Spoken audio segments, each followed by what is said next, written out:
और खबरों को विस्तार से समझाते भी हैं। तो आइए जल्दी से जान लेते हैं आज की 4 बड़ी खबरों को, पहले शॉर्ट में और फिर आगे आपको विस्तार से खबर समझाएंगे। आज बुलेटिन में सबसे पहले बात, बिहार चुनाव में नेहरू का क्या काम है, पाक पर शाह की दहाड़ आपको समझाएंगे।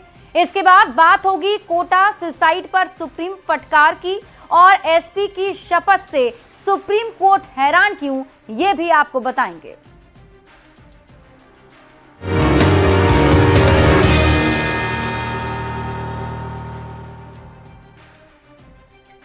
और बुलेटिन में सबसे पहले बात करते हैं, बिहार बीजेपी के अध्यक्ष दिलीप जायसवाल ने कांग्रेस पर निशाना साधते हुए कहा कि नेहरू परिवार के लोग देश का खाते हैं और दूसरे का गुण गाते हैं।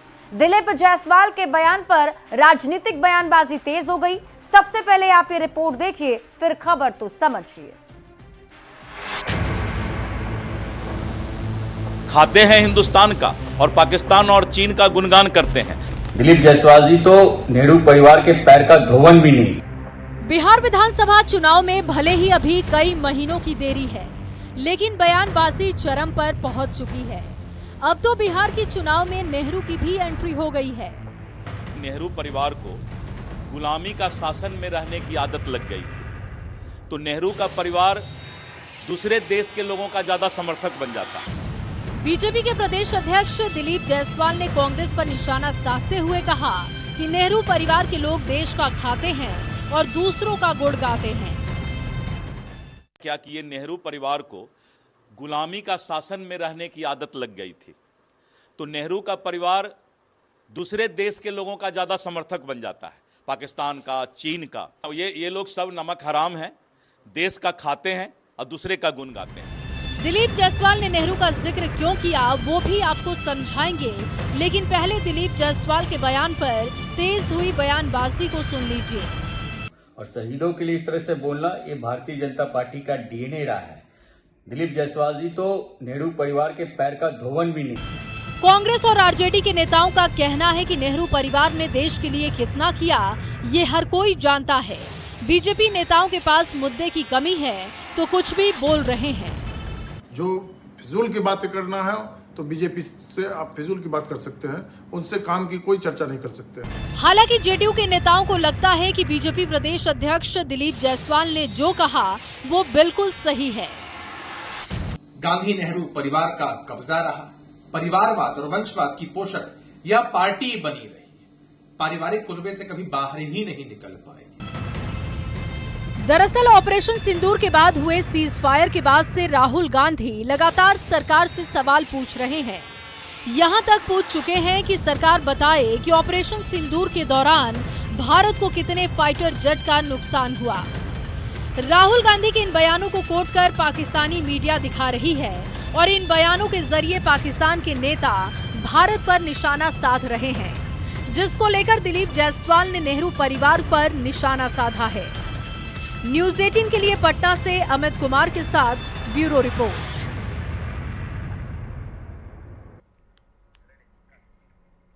और आइए अब खबर को समझ लेते हैं। देखिए, राहुल गांधी पर दिलीप जायसवाल ने आज निशाना साधा। बीजेपी के प्रदेश अध्यक्ष दिलीप जायसवाल ने राहुल गांधी को लेकर कई बातें कही, जिसमें दिलीप जायसवाल ने राहुल गांधी को नमक हराम बताया और उन्होंने कहा कि नेहरू परिवार को गुलामी की आदत लग गई है। इसके साथ ही दिलीप जायसवाल ने यह भी कहा कि देश का खाते हैं और पाकिस्तान का गुण गाते हैं। अब आप समझिए कि दिलीप जायसवाल ने राहुल गांधी पर आखिर निशाना क्यों साधा। तो सीज फायर के बाद राहुल गांधी ने पीएम मोदी से कई सवाल किए, जिसमें पीएम मोदी के भाषण को राहुल गांधी ने खोखला बताया। पीएम मोदी ने भारत के सम्मान से समझौता किया, ये आरोप लगाया। और इसके साथ ही राहुल गांधी ने कहा कि पीएम मोदी का खून सिर्फ कैमरों के सामने ही क्यों गर्म होता है। दिलीप जायसवाल का कहना है कि राहुल गांधी के बयान को पाकिस्तानी मीडिया दिखा रहा है और पाकिस्तानी मीडिया में राहुल गांधी की चर्चा हो रही है। ऐसे सवालों से भारत का पक्ष कमजोर हो रहा है और पाकिस्तानी प्रोपेगेंडा को बल मिल रहा है। यही वजह है कि दिलीप जायसवाल ने कहा कि नेहरू परिवार को गुलामी की आदत लग गई है, देश का खाते हैं और पाकिस्तान का गुण गाते हैं। और इसको लेकर बिहार की सियासत गरमाई रही, जिस पर आरोप प्रत्यारोप शुरू हो गया है। बढ़ते आगे और बात अगली खबर की। ऑपरेशन सिंदूर के तहत भारत की सेना ने पाकिस्तान को हर मोर्चे पर करारा जवाब दिया। पीएम मोदी ने राइजिंग नॉर्थ ईस्ट समिट के जरिए एक बार फिर से विकास और शांति का संदेश दिया, तो वहीं गृह मंत्री अमित शाह ने ऑपरेशन सिंदूर की कामयाबी पर देश की सैन्य ताकत का डंका बजाया है। गृह मंत्री ने कहा कि ऑपरेशन सिंदूर तब बना जब हमारे प्रधानमंत्री की दृढ़ राजनीतिक इच्छा शक्ति, हमारी खुफिया एजेंसियों की सटीक जानकारी और सेना की मारक क्षमता का अद्भुत प्रदर्शन एक साथ आए।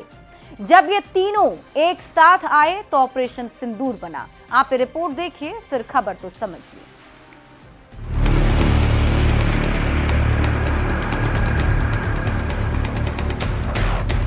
आतंकवाद के खिलाफ भारत निर्णायक लड़ाई लड़ रहा है। राइजिंग नॉर्थ ईस्ट समिट में पहुंचे पीएम मोदी ने कहा कि देश के विकास के लिए शांति पहली शर्त है। उन्होंने साफ लहजे में दोहराया कि उनकी सरकार आतंकवाद और माओवाद के खिलाफ जीरो टॉलरेंस की नीति पर चलती है। किसी भी क्षेत्र के विकास के लिए सबसे जरूरी है शांति और कानून व्यवस्था। आतंकवाद हो या अशांति फैलाने वाले माओवादी, हमारी सरकार जीरो टॉलरेंस की नीति पर चलती है।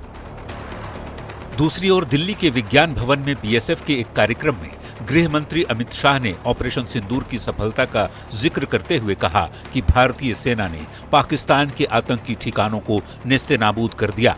अमित शाह ने कहा कि जब से मोदी जी की सरकार बनी है तब से 3 बड़े आतंकी हमले हुए और तीनों बड़े आतंकी हमले का करारा जवाब दिया गया है। हमने गोली का जवाब गोले से दिया। ऑपरेशन सिंदूर ये उसका जवाब है। आज पूरी दुनिया हमारी सेना की वीरता और मारक क्षमता की बुरी बुरी प्रशंसा कर रही है। एक तरफ पूर्वोत्तर में शांति और विकास की नई कहानी लिखी जा रही है, तो दूसरी तरफ ऑपरेशन सिंदूर ने भारत की सैन्य ताकत का लोहा मनवाया है, जिसका जिक्र हर कोई कर रहा है। यह भारत की उस अटल नीति का प्रमाण है जो आतंकवाद के खिलाफ जीरो टॉलरेंस और विकास के लिए अटूट संकल्प पर टिकी है। Bureau report, news 18।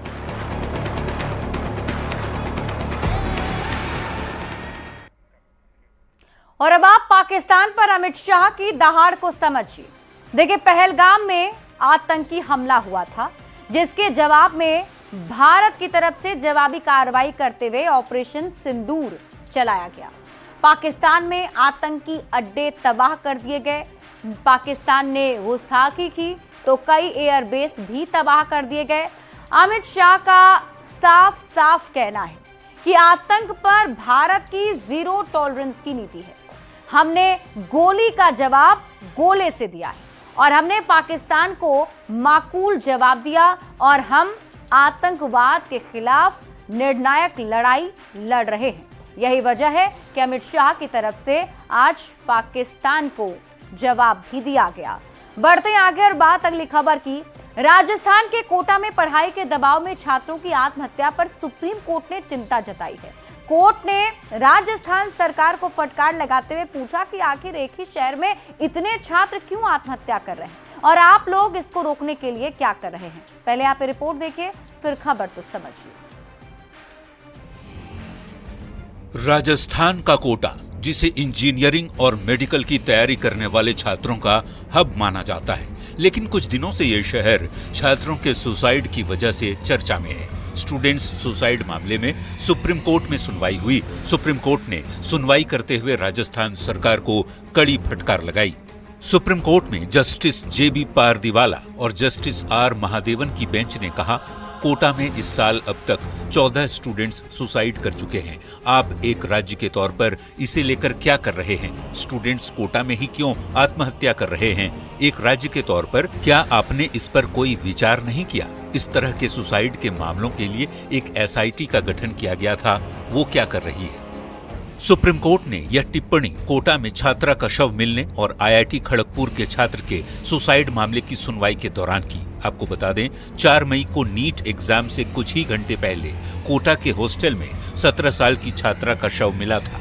4 मई को ही आईआईटी खड़गपुर में पढ़ने वाले 22 साल के स्टूडेंट ने हॉस्टल के कमरे में फांसी लगा ली थी।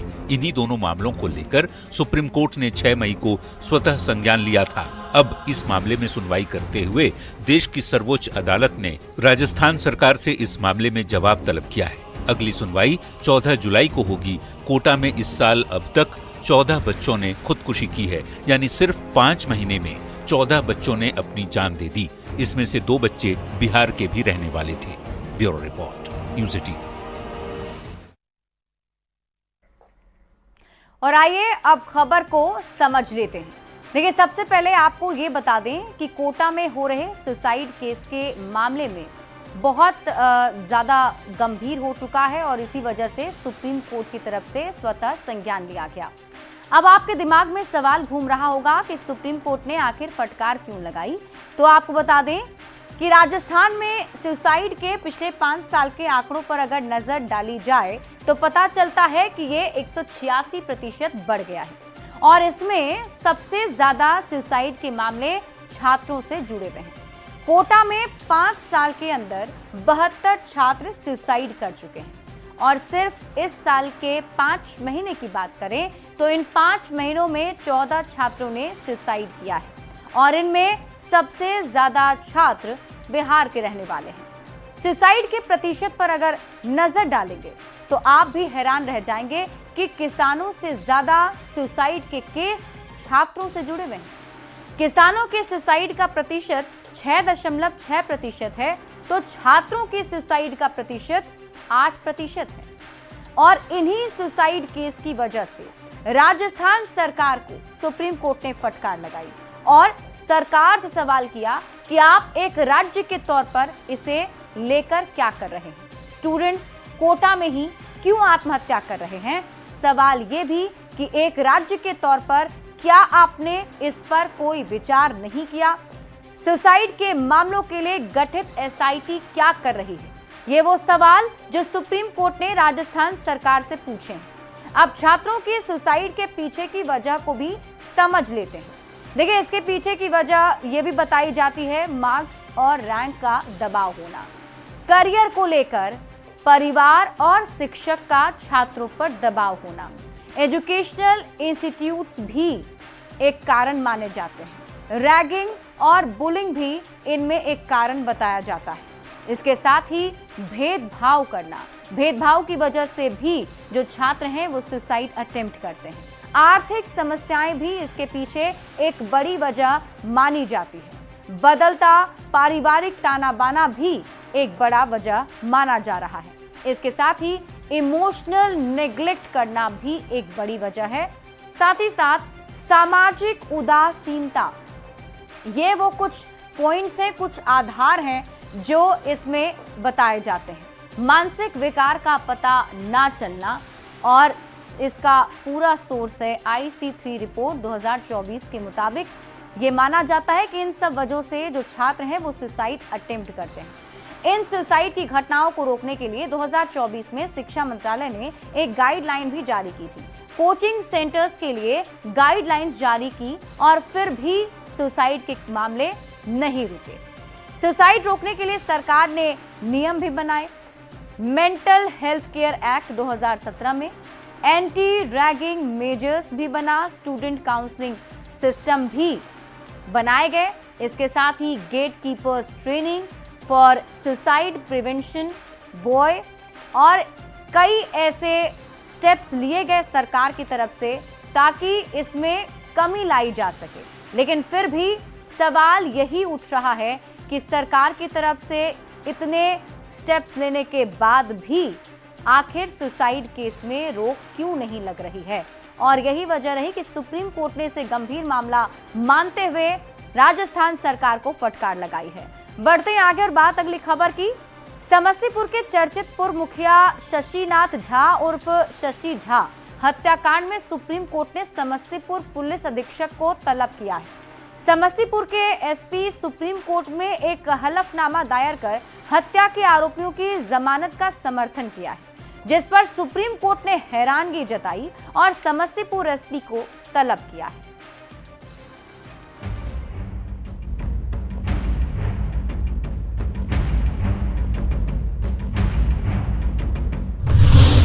बिहार के एक आईपीएस अधिकारी आजकल सुर्खियों में है। ये अधिकारी है समस्तीपुर के एसपी अशोक मिश्रा। समस्तीपुर के एसपी ने सुप्रीम कोर्ट में एक हलफनामा दायर कर हत्या के आरोपियों की जमानत का समर्थन किया है, जिस पर सुप्रीम कोर्ट ने हैरानी जताई है और कोर्ट ने समस्तीपुर एसपी को तलब किया है। तो निश्चित रूप से जो सुप्रीम कोर्ट के द्वारा जो संज्ञान लिया गया है, यह काफी गंभीर विषय है। पुलिस अधीक्षक को इस पे अब जवाब देना होगा। दरअसल ये समस्तीपुर के बकरी बुजुर्ग गांव में 6 अगस्त 2021 को हथियार बंद 8 लोगों ने पूर्व मुखिया शशिनाथ झा उर्फ शशि झा की गोली मारकर हत्या कर दी थी। पुलिस जांच के बाद ट्रायल कोर्ट ने सबूतों के आधार पर उन्हें दोषी ठहराया। दोषियों ने हाई कोर्ट में सजा के खिलाफ अपील की, जिसने 11 दिसंबर 2024 को 5 आरोपियों को उनकी अपील के लंबित रहने तक जमानत दे दी, जिसके बाद शशिनाथ झा की विधवा ने सुप्रीम कोर्ट में उनकी जमानत रद्द करने की मांग की। इसके बाद कोर्ट ने बिहार सरकार को नोटिस जारी किया। राज्य की ओर से समस्तीपुर के एसपी ने जवाब दाखिल किया। विधवा के वकील ने जस्टिस एहसनुद्दीन अमानुल्लाह और जस्टिस प्रशांत के मिश्रा की बेंच का ध्यान एसपी के हलफनामे की ओर खींचा और कहा कि पुलिस दुर्भाग्यवश आरोपियों को जमानत देने का समर्थन कर रही है, जिस पर सुप्रीम कोर्ट ने हैरानी जताई है। न्यूज 18 की टीम ने समस्तीपुर पुलिस अधीक्षक का पक्ष जानने की कोशिश की, तो उन्होंने ऑफ कैमरा बताया कि शपथ पत्र डालने में गलती हुई है, इसकी वजह से इस तरह का मामला बना है। न्यायालय ने 2 महीने का समय दिया है, इस दौरान फिर से शपथ पत्र दायर किया जाएगा। न्यूज 18 के लिए समस्तीपुर से मुकेश कुमार की रिपोर्ट। अब आप शशिनाथ झा हत्याकांड को पहले समझिए, फिर इस पूरे मामले को आपको बताएंगे। देखिए, इस हत्याकांड में 8 आरोपी बनाए गए थे और पूर्व मुखिया थे शशिनाथ झा। चुनाव को लेकर उनकी हत्या कर दी गई थी। 6 अगस्त 2021 को उनकी हत्या हुई थी। इसके अलावा इस पूरे मामले में जब जांच पड़ताल हुई तो इस हत्याकांड में 8 आरोपी बनाए गए, मतलब 8 लोगों पर हत्या करने का आरोप लगा था। ट्रायल कोर्ट ने 8 आरोपी को दोषी भी माना था। इसके बाद 11 दिसंबर 2024 को हाई कोर्ट से 5 आरोपियों को जमानत मिल गई। उसके बाद जमानत के खिलाफ सुप्रीम कोर्ट में याचिका हुई। सुप्रीम कोर्ट से बिहार सरकार को फिर नोटिस भेजा गया और सरकार की ओर से एसपी ने ही जवाब दिया। जो जवाब मिला उससे एसपी चर्चा में है। अब एसपी क्यों चर्चा में है, आप ये भी समझ लीजिए। देखिए, शपथ पत्र में आरोपी के पक्ष में खड़े दिखे एसपी और सुप्रीम कोर्ट ने इस पर हैरानी जताई। समस्तीपुर एसपी को सुप्रीम कोर्ट ने तलब भी किया है। इसके साथ ही जब उनसे उनका पक्ष जानने की कोशिश की गई तो न्यूज 18 से उन्होंने कैमरे पे तो नहीं बात किया, लेकिन ऑफ द कैमरा एसपी का कहना है कि शपथ पत्र डालने में गलती हो गई है, नया शपथ पत्र अब दाखिल करेंगे। हालांकि इस पूरे मामले को लेकर जो समस्तीपुर के एसपी हैं वो जरूर चर्चा में बने हुए हैं और उनको लेकर सुप्रीम कोर्ट की तरफ से तलब किया गया है। और